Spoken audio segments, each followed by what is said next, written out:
Assalamualaikum warahmatullahi wabarakatuh. Waalaikumsalam. Pak Kiai. Iya, alhamdulillah. Hari-hari, malam-malam, apa? Pos kedua, maghfirah. Ya, ampunan. Ampunan ya. Jadi karena 10 malam kan kita sudah lewati sudah apa? turun ampunan. Rahmat sudah kita lewati toh. Ya. Sekarang maghfirah ampunan. Ampunan. Jadi kita sekarang ini berfastabikul khairat untuk mendapat ampunan. Ampunan. Ya. Dengan cara masing-masing. Ya. Yang penting posisinya dalam ridha Allah dan syafaat Rasulullah untuk kita. Jangan mengharapkan ampunan yang diperoleh dosa.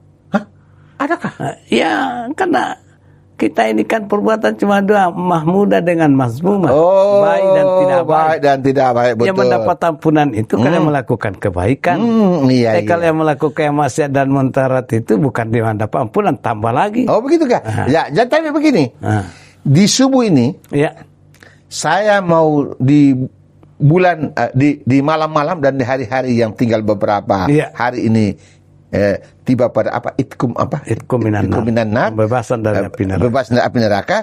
Ini saya kemarin saya dengar itu diumumkan di RRI Kendari dan di masyarakat sudah bahwa salah satu kewajibannya umat Islam di dalam menunaikan ibadah puasa Ramadan ada kewajiban yang bersamaan pelaksanaannya dalam Ramadan.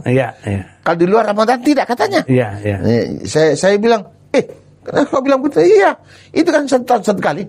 Saya bilang apa itu? Dia bilang, supaya kau tahu, sekarang saya hitung kau. Saya bilang, coba kau bilang. Kalau di kota Kendari, dia bilang, saya ini orang kota Kendari. Saya bilang, jadi kenapa? Dia bilang, di kota Kendari, dalam Ramadan ini, kita akan salah satu daripada kewajiban yang perlu ditunaikan, tetapi penunaiannya ada dari pemerintah yang membuat aturan itu. Ialah kita mengeluarkan zakat fitrah. Nah, saya bilang, jadi bagaimana yang kau tahu? Dia bilang di kota Kendari ada 4 urutan. Beras yang paling bagus. Kelas beras yang itu kelas apapun yang penting yang paling bagus, pokoknya tidak ada beras di atasnya. Kalau di atasnya sudah langit itu, sudah tidak lagi ditumbuh itu. Itu harus karena kalau di liter 3,5, kalau di kilo 2,5, dengan harga tiap orang kena satu shot, katanya agama begitu, itu 3,5 liter atau ke 2,5 kilo itu nilainya Rp50.000 untuk satu orang. Jadi kalau 5 orang berarti Rp250.000. Kalau 6 orang 300. Nah, itu masih murah daripada beli baju baru Rp500.000. Katanya. Karena itu 1 tahun. Satu tahun. Oh iya, di 1 tahun Pak zakat fitrah di. Oh iya.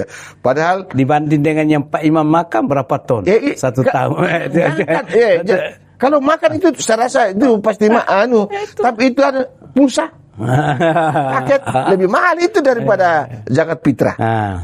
Padahal beli paket juga yang muncul tidak betul benar lebih banyak. Yang beras kedua. Urutan kedua menurut kota Kendari. Kalau bilang kota Kendari tadi itu di atasnya, pokoknya tidak ada lagi beras di atasnya. Sekarang di bawahnya yang tadi di atas itu 45.000. Beras kelas 2. Oh, kelas 2 kan namanya itu. Kalau di bawahnya yang kelas 1. Oh, begitu ya. Oh, saya kira di bawahnya itu kelas 6. Oh, kelas 1 paling di. Iya. Dan yang ini sebenarnya ini yang paling mahal. Bulog. Tapi ini bulog 40.000 Ji. 40.000. 40. Dan yang terakhir, seperti saya, toh, teman-temanku yang kita ini tahu itu hanya 30.000. Umbi-umbian, sagu dan seterusnya ila akhir ayat. Jagung 30. Kaitela umbi pada 30. Sekarang begini. apa namanya? Apalagi yang terima zakat fitrah apa namanya, siapa itu? Amil. Amil. Nah, tetapi dibilang itu Ustaz, katanya ada 8 ke berapa 8 itu? asnaf. Apa? Dia baca sepotong, saya hanya tangkap sepotong. Innamas sadaqatu lil fuqara'i wal masakin terus wal amil dan seterusnya. Ya itulah yang 8 itu. Oh, yang 8 itu. Ya sebut 8 asnaf. Tetapi dibilang itu penceramah. Iya.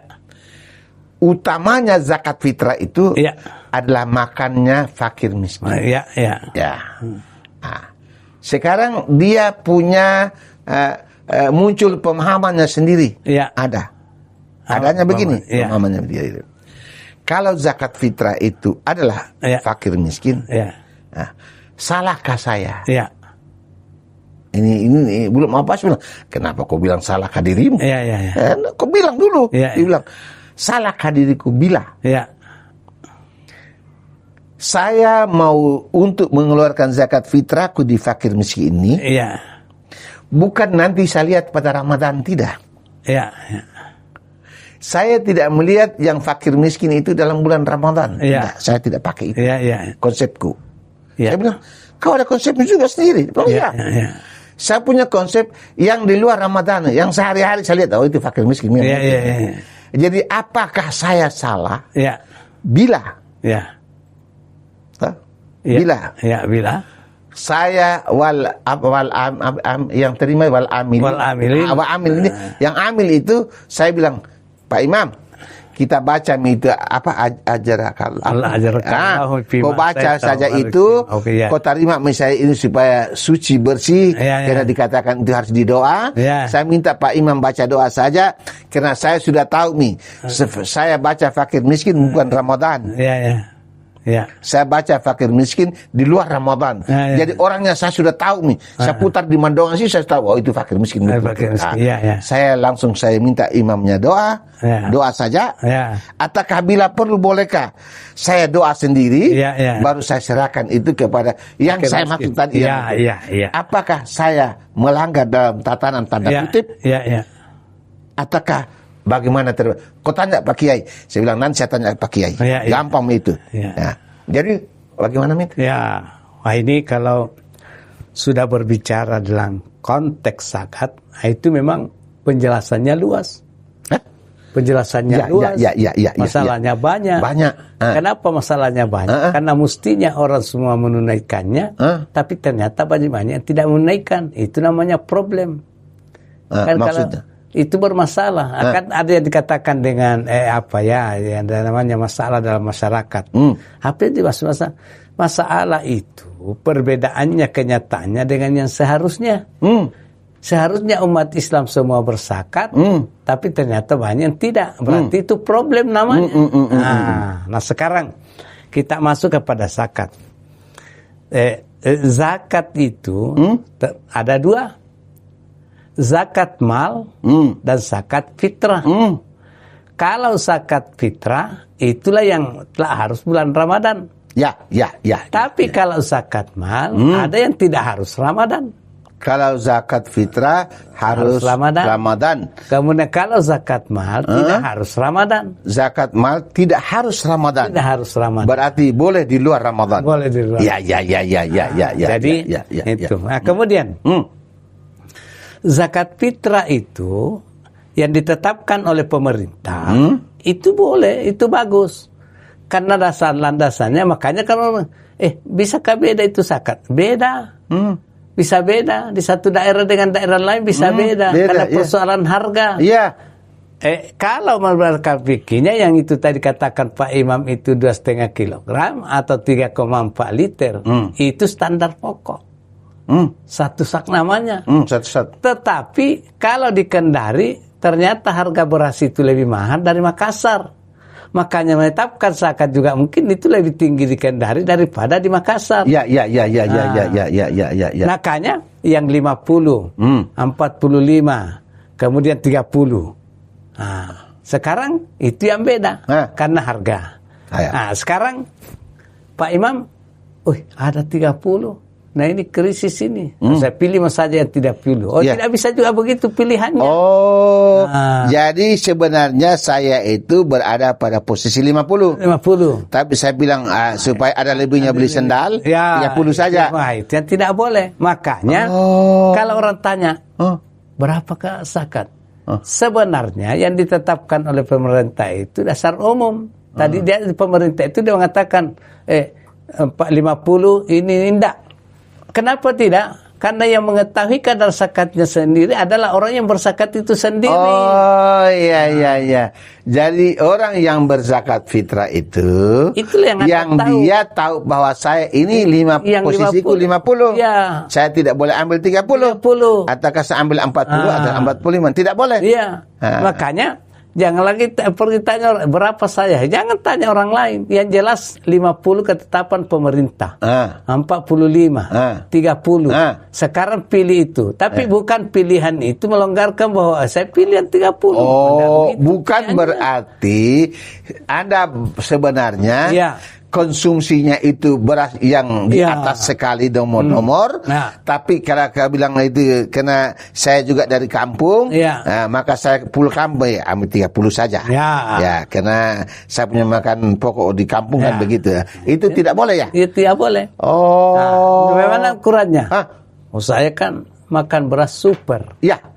Berarti kalau beras super itu dimakan, jangan pasti kalau bukan 30 kadar zakat saya, pasti 50. Saya ini kan saya tidak mampu beli beras. Yang saya makan itu palingan sagu. Digantilah dengan jagung, ubi dan berarti 30. Jadi berarti ini perbaiki Pak Kiai. Berarti untuk menentukan kadar besarnya zakat fitrah, yang berzakat muzaki itu sendiri yang menentukan. Muzaki itu sendiri yang menentukan karena dia itu dalam Ramadan utamanya berada pada posisi mana. Jadi dia tidak boleh mengada-ada. Tidak boleh makan beras kepala, dia kasih keluarkan zakat jagung. Wah, itu. Ataukah dia itu tadi itu sebenarnya dia makan yang beras yang 50, dia kasih turun yang bulog saja. Ataukah yang kelas 2? Itu tidak boleh. Kaitannya zakat dengan Ramadan. Katakan puasa itu masih tergantung antara langit dan bumi sebelum kita tunaikan zakat.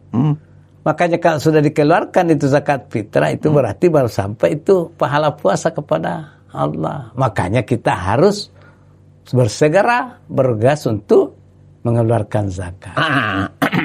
Sekarang Pak Iman tadi mengatakan kalau di luar Ramadan, itu bukan zakat fitrah itu. Jangankan zakat fitrah, jangankan di luar Ramadan. Katakan saja siapa yang berzakat setelah khatib turun dari mimbar, maksudnya itu pada saat hari raya Idul Fitri sudah baca khutbah, maka dia mengeluarkan zakat itu tunggal zakat biasa dan bukan zakat fitrah. Jadi saya kembali dulu itu persoalannya tadi. Yang dia maksud ini Bapak, dia mau keluarkan zakat fitrah. Bahasanya yang dia fahami, yang dia dengar, dan itulah yang barangkali keutamaan yang selama ini disampaikan bahwa zakat fitrah itu adalah makanan fakir miskin. Yang dia mau ingin memposisikan dirinya ini sebagai amil, bukan amil. Dia kan yang mengeluarkan zakat ini. Dia zakat. Tetapi ada bahasa, kalau bahasa sederhana, ragu kah atau bagaimana kah? Jadi maksudnya begini, dia mau zakat langsung kepada fakir miskin, tetapi tanda kutipnya tadi dia tidak sama sekali belum menerima kalau perhitungan dan analisa yang saya disampaikan bahwa dalam Ramadan itu untuk fakir miskin. Jadi dia mau keluarkan zakat fitrahnya, tapi fakir miskin yang dituju untuk zakatnya dia, itu sepertinya ada keraguannya dia. Bahwa dia orang miskin. Dia kan nanti Ramadan baru banyak orang miskin katanya dia bilang. Tapi dia bilang, nanti kalau Ramadan banyak orang miskin. Padahal tapi begini maksudnya dia. Karena dia tidak tahu persis bahwa itu betul-betul fakir miskin ataukah tidak. Ramadan banyak nih. Nah, tetapi yang hari-hari dia putar di Mandonga sini, dia sudah tahu bahwa itu fakir miskin itu. Jadi itu dia, setelah itu dia paham bahwa itu yang fakir miskin. Seperti saya yang fakir miskin, dia tahu bahwa itu yang saya mau kasih itu Pak Imam dia fakir miskin. Maka dia hanya minta tolong kepada imam, ataukah boleh dia doakan sendiri, ya ajarakallah itu dia baca sendiri untuk keluarganya segala macam, baru dia bawa zakat ini kepada saya. Karena dia sudah pastikan bahwa hari-hari kan saya lihat dia fakir miskin. Tapi kalau fakir miskinnya sekarang yang nanti bulan Ramadan baru banyak fakir miskin itu, dia sepertinya belum bisa menerima yang seperti itu. Maka pertanyaannya, bagaimana posisinya dia dalam hal ini? Nah, jadi gini, di zaman Rasul, orang itu berzakat masing-masing memberikan kepada siapa yang ditahu bahwa ini fakir miskin. Karena itu belum terlalu banyak. Jadi orang langsung. Nah, sekarang dengan perkembangan itu, sekarang pelaksanaan zakat itu bahkan sudah diatur dengan undang-undang. Bahkan dengan pengelolaan zakat itu terorganisir. Sehingga ada yang disebut dengan, ada yang namanya Basnas, pengurus nasional. Ada Basnas di provinsi, ada Basnas di kabupaten. Bahkan untuk membantu itu ke masyarakat itu ada lagi namanya UPZ. Ini pengumpul zakat. Nah, sekarang dia tahu, oh dia miskin itu. Oh, saya langsung kasih saja. Cuma ada keke bahwa harus dibaca oleh Pak Imam. Apakah setelah itu saya baca, berikan Pak Imam baca, baru saya ambil kembali, baru saya bawakan karena saya tahu itu fakir miskin. Itu tidak ada persoalan, itu semua boleh. Dan itu sudah sah sebagai zakat. Jangankah itu dia sendiri memberikan itu tanpa dibaca oleh Pak Imam, itu dia sudah tahu bahwa niatnya itu dia akan mengeluarkan zakat fitrah. Kalau dia juga baca sendiri azakallahu fima ataitu barik fima apa kata jalla katahura, dia yang penting yakin saya berzakat itu untuk membersihkan harta zakat, maka saya dan seterusnya membersihkan jiwa saya. Ya itu boleh. Cuma kenapa sekarang karena perkembangan kita sudah masuk, maka zakat juga diundang-undangkan, zakat juga ada supaya itu namanya penarikan zakat, pengumpulan zakat itu terorganisir, kemudian pembagiannya juga terorganisir. Jangan kalau kita tidak ada yang organisir, itu nanti ada fakir miskin yang tumpuk, nanti ada yang tidak dapat. Makanya tugasnya amil itu adalah melakukan pendataan. Berapa yang muzaki, berapa yang mustahid. Nah, kemudian pengelolaannya itulah supaya tertulis baik. Kemudian zakat harta karena ini kita dalam keadaan banyak tujuannya. Bahkan sekarang kan ini yang selalu diiming-imingkan bagaimana supaya pemberdayaan zakat itu mengangkat orang-orang miskin atau mengurangi. Ya, istilahnya zakat pemberdayaan untuk orang miskin. Sehingga dengan pengelolaan zakat yang begitu efektif, ada yang diharapkan itu dari mujtahid, dari mustahid menjadi musaki. Karena diberikan mungkin pemodalan dari zakat, ternyata dia buka usaha. Nanti berikutnya dia bukan menerima zakat, tapi dia mengeluarkan zakat. Itu yang diprogramkan oleh Basnas. Supaya dikatakan bahwa sekarang kebaikan ini sudah terorganisir bagus, maka itulah sehingga tapi boleh langsung. Nah, kemudian ya itu tadi, bergegaslah kita dalam berzakat. Makanya ayat-ayat zakat itu ya selalu didahului dengan kata aqimis shalah, atuz zakah, itu zakat dan seterusnya. Nah, sebagian ulama mengatakan itulah disandingkan dengan atuz zakah, itu kata karena itu satu, bergegaslah untuk berzakat. Yang kedua, jangan curang dalam perhitungan. Seperti itu tadi, dia makan beras kepala karena menurut perhitungan ekonomi itu lebih tinggi, maka dia pilih yang beras. Itu tidak atuz zakat namanya. Nah, kemudian jangan menyakiti orang yang menerima. Makanya ada orang mengatakan jangan lagi ada istilahnya pameran kemiskinan. Di kumpul itu saya baru disuruh datang antrian. Yang lalu tahun-tahun sebelumnya itu kan banyak orang antrian menerima zakat sampai ada yang baku injak-injak, itu kita hindari dan seperti itu. Oke, dan kalau begitu ada lagi ini masih dari suasana zakat ini. Iya. akan saya lanjutkan pertanyaan ini pada episode berikutnya karena saya mau pulang sahur. Assalamualaikum warahmatullahi wabarakatuh. Waalaikumsalam.